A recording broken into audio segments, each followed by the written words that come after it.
லிச்சேட் அப்படிங்கிற ஒரு திரவம் எது இந்த குப்பையிலிருந்து உருவாகும். இந்த லிச்சேட் என்ன பண்ணா அது ஒரு கருப்பு நிறத்தில் திரவம். இந்த திரவம் நிலத்தடி நீருக்குள்ள கொஞ்சம் கொஞ்சமாக போகும். அது கல்குவாரியில் போட்டாலும் சரி, கல்குவாரிக்குள்ள போட்டால் அந்த கல் வழியே ஊடுற முடியாது. எப்பேற்பட்ட அறிவாளி பாருங்க.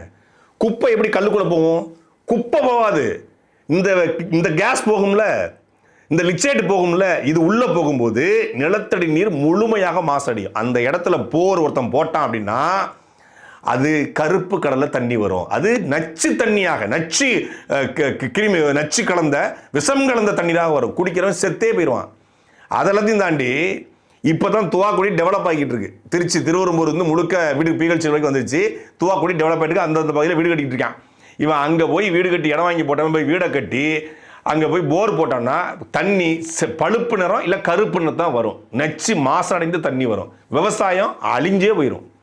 இந்த 500 மெட்ரிக் டன் 700 மெட்ரிக் டன் குப்பையை கொண்டு போய் போடுறதுக்கான கல்குவாரி 1300 அடி கல்குவாரின்றாப்புல அங்கே கொண்டு போடுறதுக்கான அடிப்படை புரிதல் உள்ள, அடிப்படை அறிவுள்ள, குறைந்தபட்சம் வந்து சூழலியலை புரிந்து கொண்ட, சுற்றுச்சூழலை புரிந்து கொண்ட யாரும் இந்த யோசனையை தரவே மாட்டாங்க. இந்த யோசனையை கொண்டு போய் மாவட்ட ஆட்சியர் கொடுத்துருக்காரு.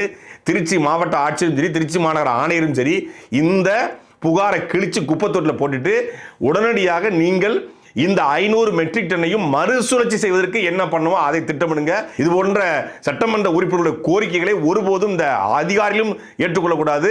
தமிழக அரசும் இதை வந்து புறக்கணிக்கணும்.